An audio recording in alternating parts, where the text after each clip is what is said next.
setelah mengkritik Kiai Imad dan orang-orang yang mengkritisi kenasaban, saya jadi bertanya, siapa itu Kiai Idrus Romli itu?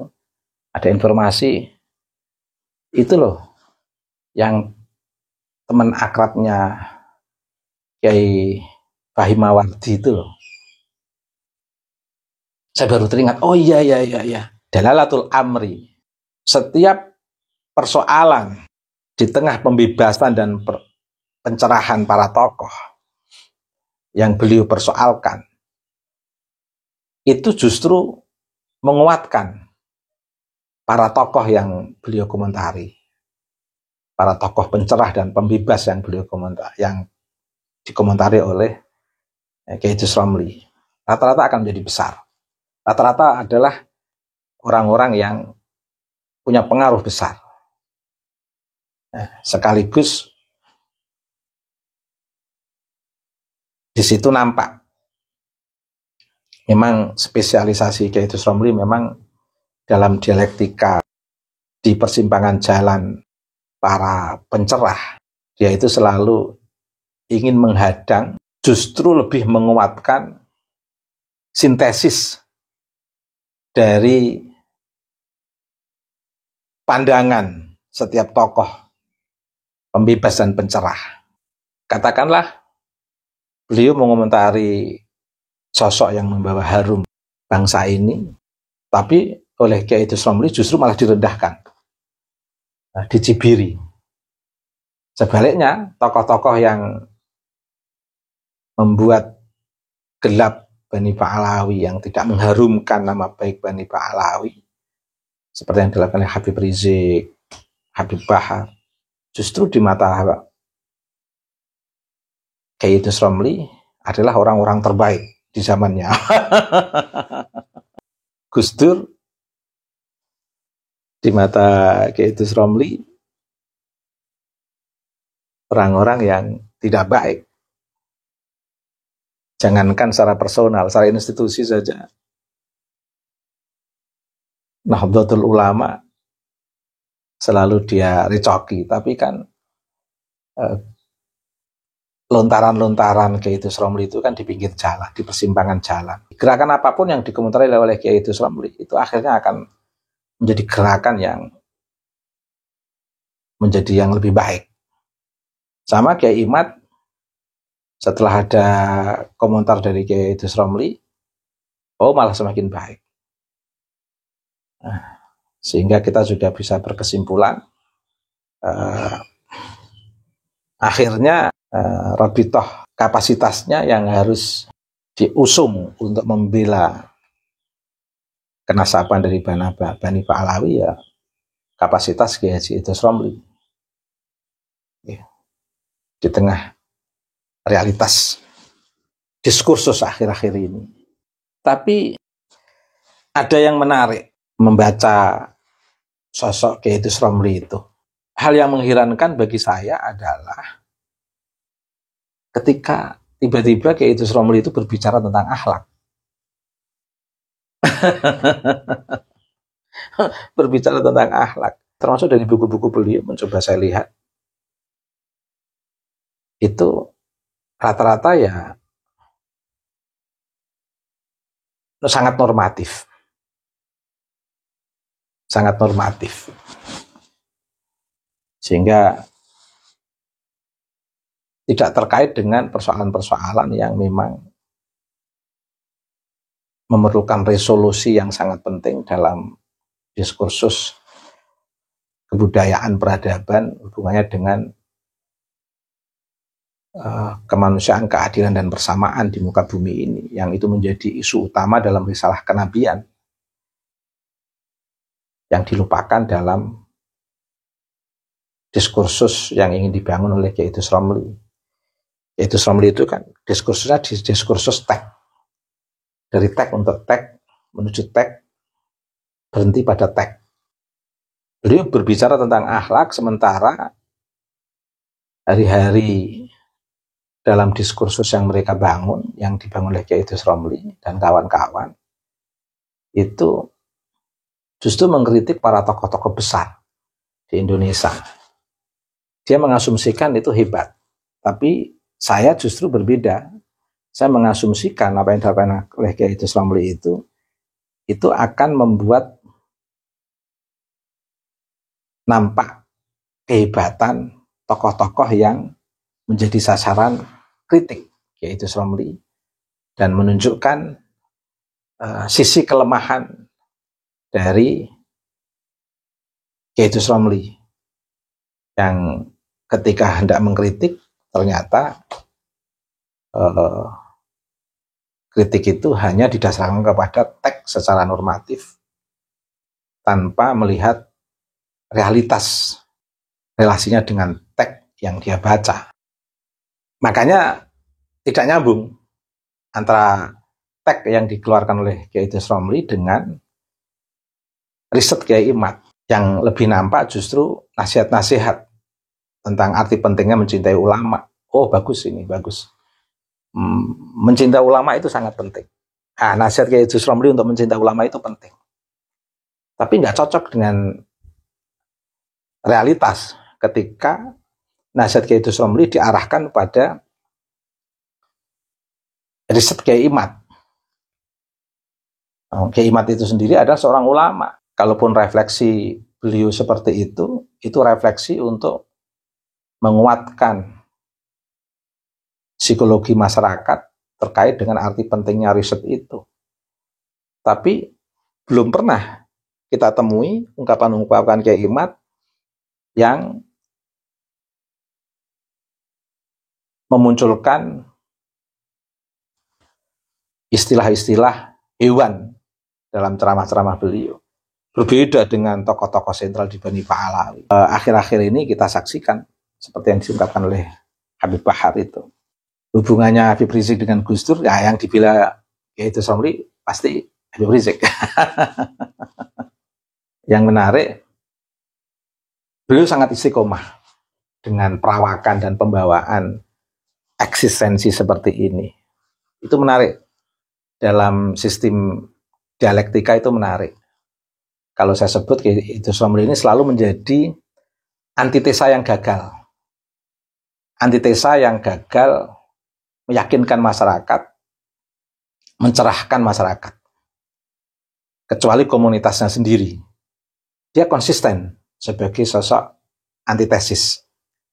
Tapi menurut saya selalu menjadi antitesis yang gagal. Yang tidak bisa mencerahkan masyarakat, memberdayakan, membebaskan masyarakat. Sebuah antitesis yang tidak berdampak pada transformasi sosial dan kebudayaan yang bisa menguatkan pribumisasi Islam. Karena antitesisnya Kiai Idrus Ramli itu hanya antitesis yang normatif, tidak realistis, tidak bisa dirasakan oleh masyarakat. Sehingga tesa atau pandangan awal yang dikeluarkan oleh para penggerak ini justru akan terpublikasikan, tersosialisasikan oleh antitesis Kiai Idrus Ramli ini. Dan pandangan awal yang terpublikasikan melalui antitesis Kiai Idrus Ramli ini bisa menjadi lebih terasa makna sintesis yang dirasakan oleh masyarakat.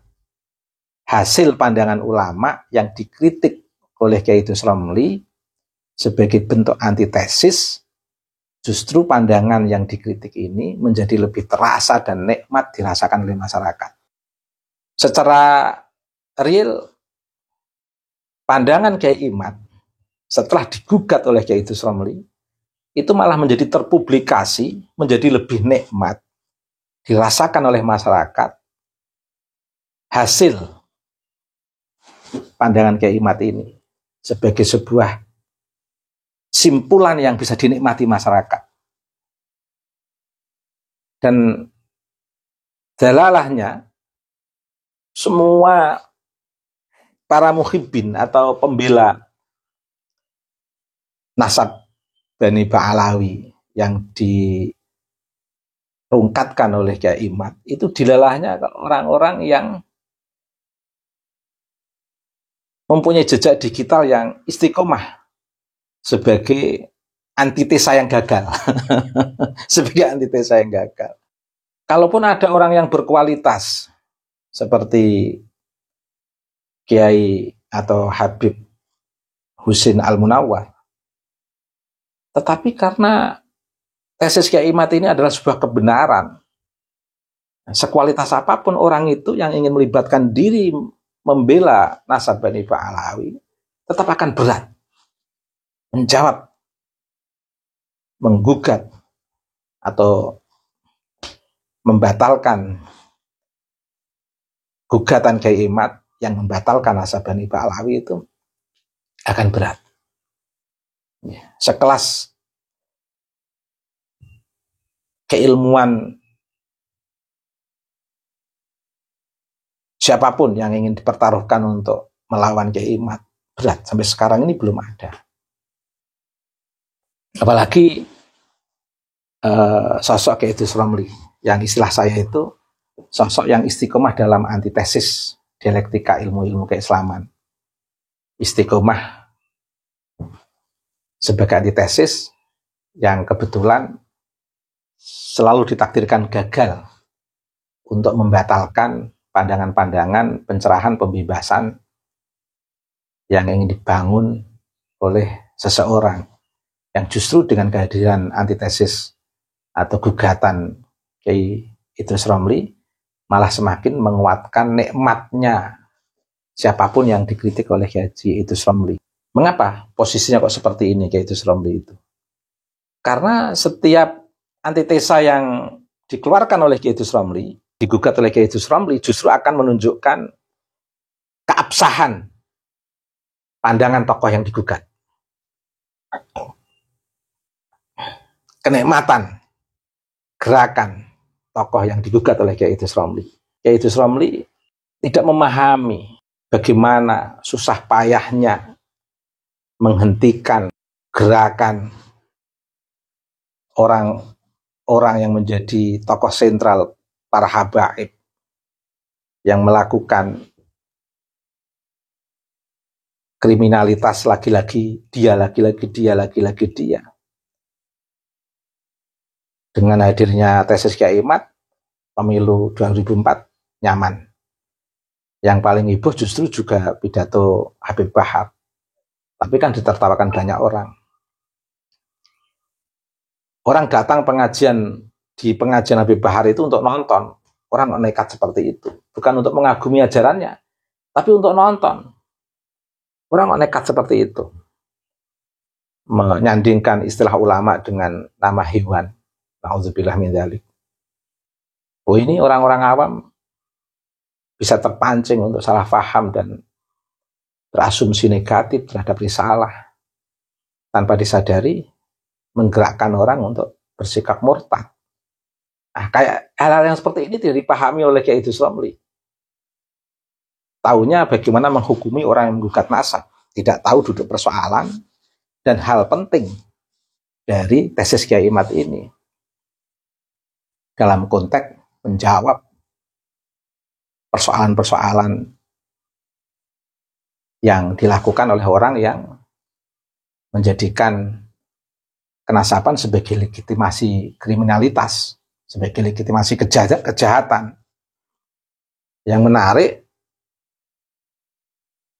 tokoh sentral Habib yang membuat kisruh, selain dikuatkan dengan legitimasi kenasaban, yang menarik banyak dipuja-puja sebagai sosok wali. Nah, wali kok bikin salah paham orang terhadap Nabi gimana?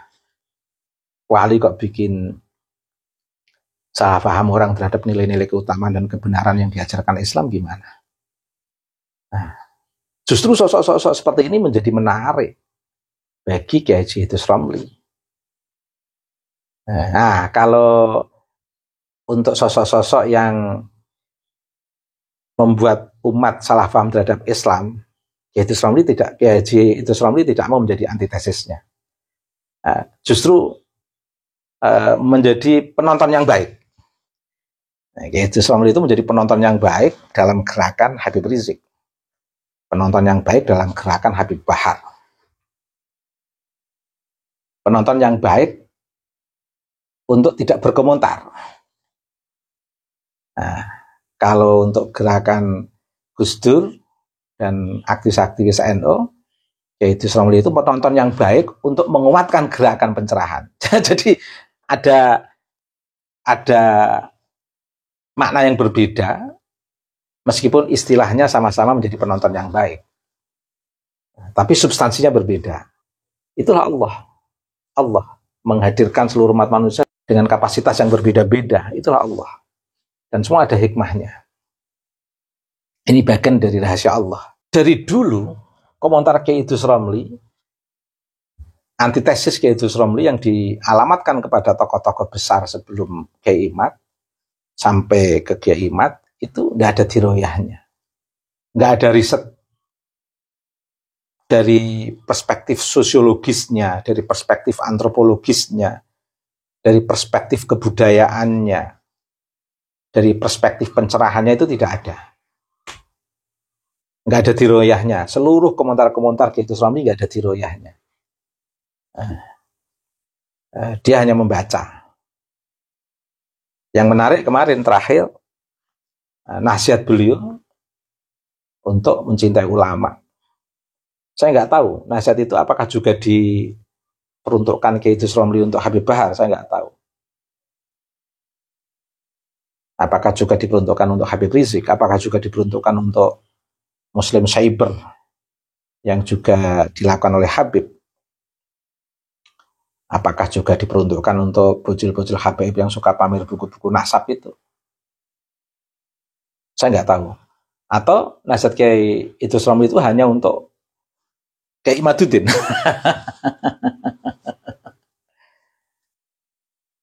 Beda.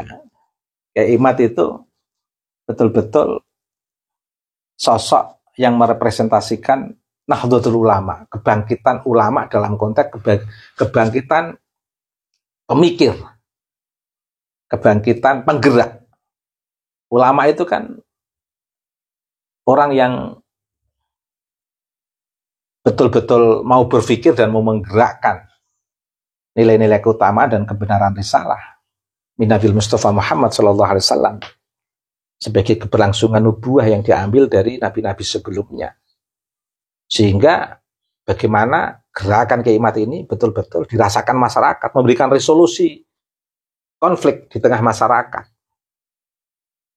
Dan Kiai Imad ini betul-betul membela institusi Islam untuk tidak disalahfahami umat. Berbeda dengan Kiai Idrus Romli, konteksnya konteks komentar di persimpangan jalan sebagai antitesis yang dia anggap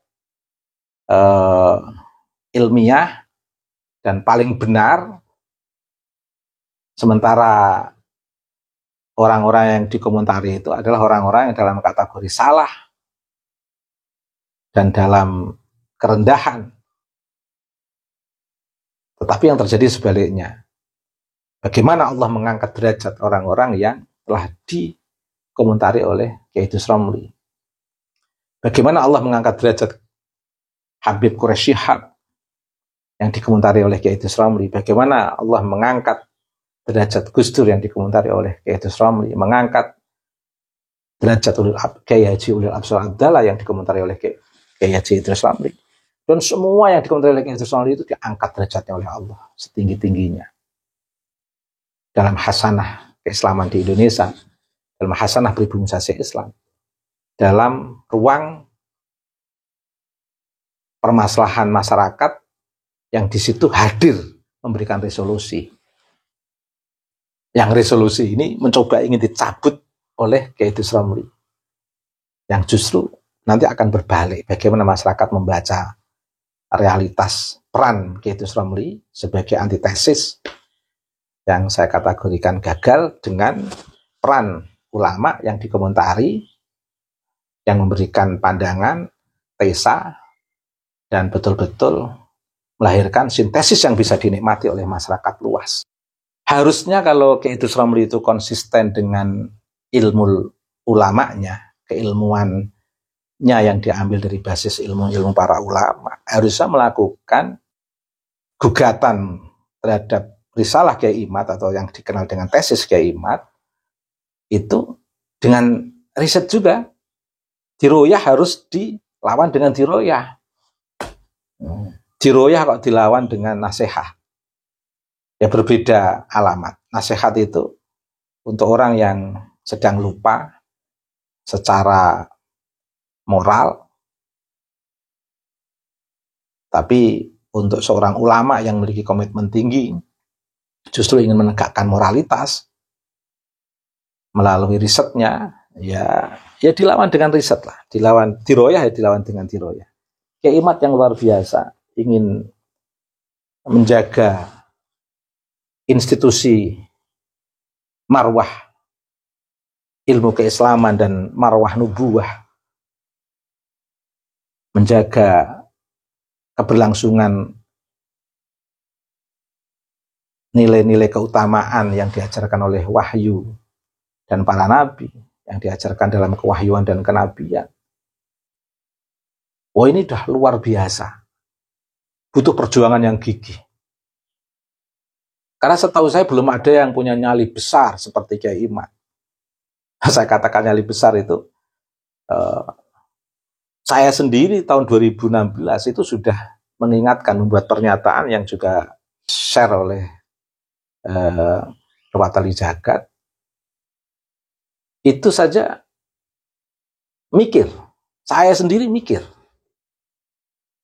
Nah, banyak orang berhadapan dengan satu Habib, dua Habib itu sudah lebih baik ngalah. Tapi Kiai Imad, wow, ribuan habaib, berhadapan dengan ribuan habaib yang menjadikan Habib Rizik sebagai tokoh sentral mereka. Saya katakan habaib yang menjadikan Habib Rizik sebagai tokoh sentral mereka. Karena setahu saya Kiai Imad itu sangat menghargai para habaib yang lain yang masih berakhlakul karimah, yang masih santun. Bahkan Kiai Imad juga pernah terus terang, kalau ada habaib yang mengaku sebagai zuriyah Nabi dan itu tidak dipublis, tidak diaku-akukan secara publik, tidak dijadikan instrumen untuk melakukan dawir, atau tidak dijadikan instrumen untuk kapitalisasi melalui nasab, atau tidak dijadikan instrumen untuk nakutin masyarakat. Ada orang ngaku sebagai zuriyah Nabi, silahkan saja, tapi jangan dipublikasi dan jangan dijadikan untuk alat yang tidak beradab dan tidak berakhlakul karimah. Riset Kiai Imad ini dalam analisis saya ini adalah menjawab problem besar yang diciptakan oleh mereka yang melegitimasikan diri sebagai zuriyah Nabi, tetapi kontra risalah dan membuat persoalan-persoalan yang luar biasa yang membuat salah paham umat. Dan sistem pribumisasi Islam yang ditanamkan oleh Wali Songo seolah-olah harus berubah oleh gerakan habaib yang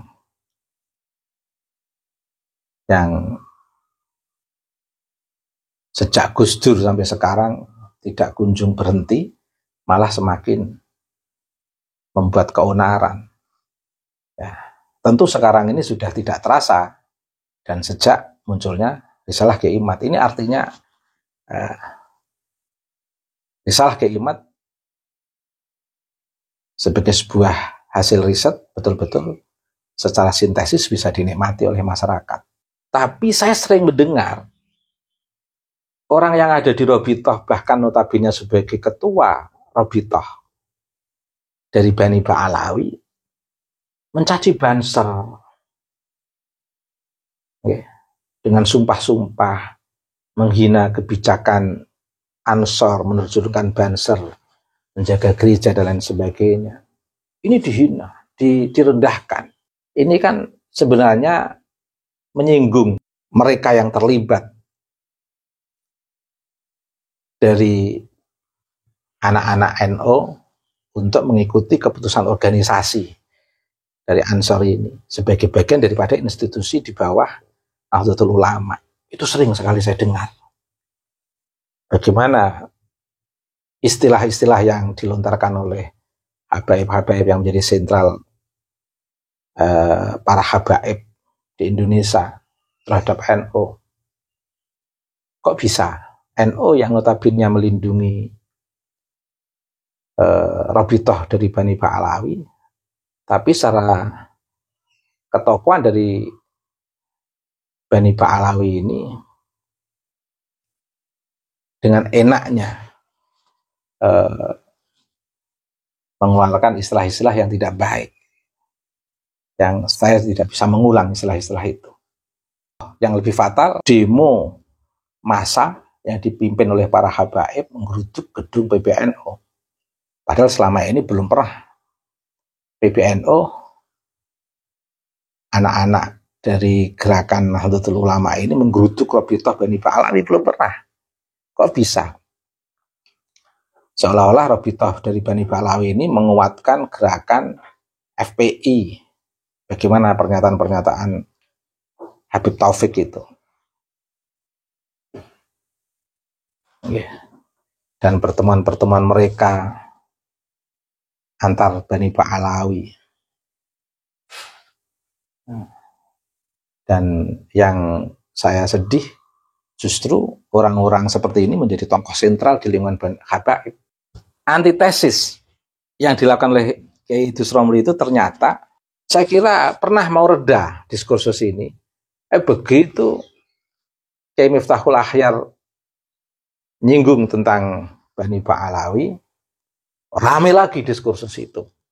Mau reda lagi, Kiai Fahru Razi berbicara tentang nasab dan mengkritik nasab, rame lagi. Mau reda, begitu Kiai Idrus Romli hadir mengkritik orang yang mendukung tesis Kiai Imad, rame lagi sekarang ini. Jadi ya kalau dipikir-pikir ya memang ada hikmahnya juga, biar semakin tuntas diskursus ini sampai seakar-akarnya. Saya berharap setelah Kiai Idrus Romli muncul lagi tokoh yang membela nasab Bani Ba'alawi, biar nampak diskursus ini itu semakin jernih. Jadi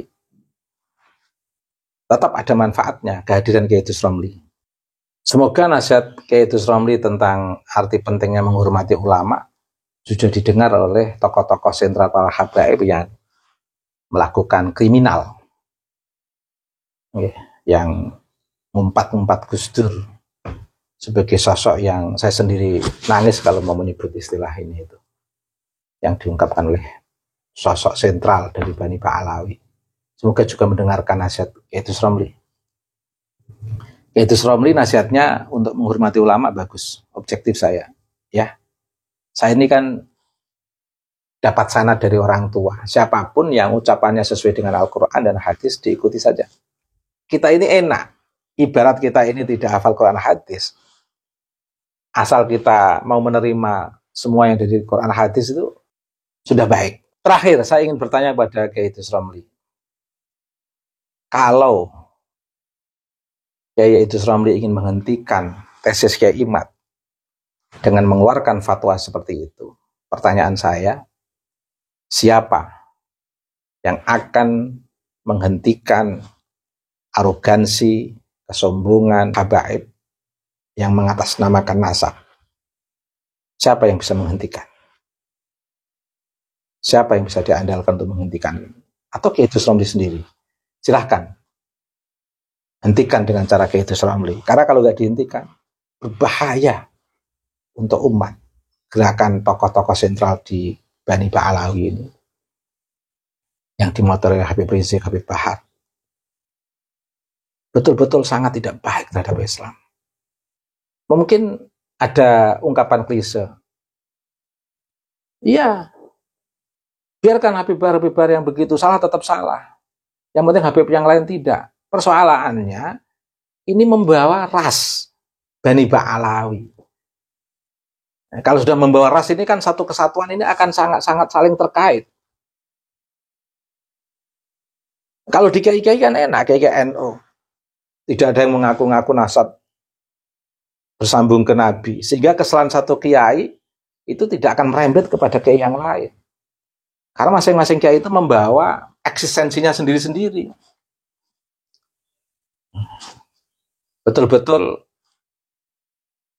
Laisal fata mayyakulu kana abi walakinal fata mayyakulu ha anaza. Para tokoh di lingkungan Nahdlatul Ulama ini itu membawa eksistensinya sendiri-sendiri. Membawa perannya sendiri-sendiri sebagai kulukum ra'in wa kulukum mas'ulun an ra'iyati. Tidak membawa ras. Sehingga kesalahan satu tokoh itu tidak akan merembet ke tokoh yang lain. Ini persoalannya, Robitoh dari Bani Ba'alawi ini membawa sistem ras. Dan ini sangat sentralistik. Sebagai sebuah ras yang sangat kuat komitmennya untuk saling menguatkan ras Bani Ba'alawi, dan dalam tanda kutip atau di beberapa teks yang sudah muncul seolah-olah selain ras ini harus di bawahnya.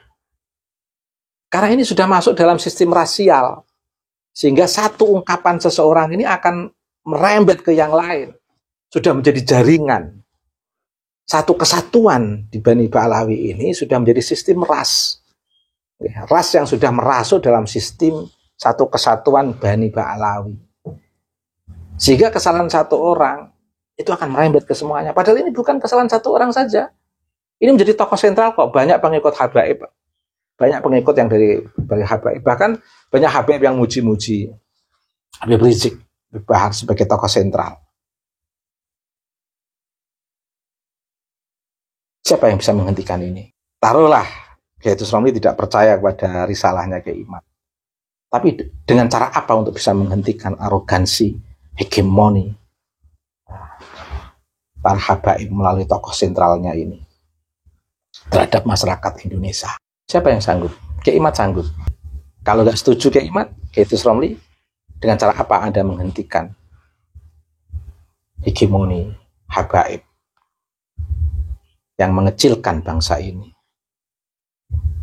Atau pertanyaan terakhir, atau Kiai Romli menjadi bagian dari gerakan yang ingin mengecilkan masyarakat? Baik, terima kasih. Kurang lebihnya mohon maaf. Wallahul muwaffiq. Assalamualaikum warahmatullahi wabarakatuh.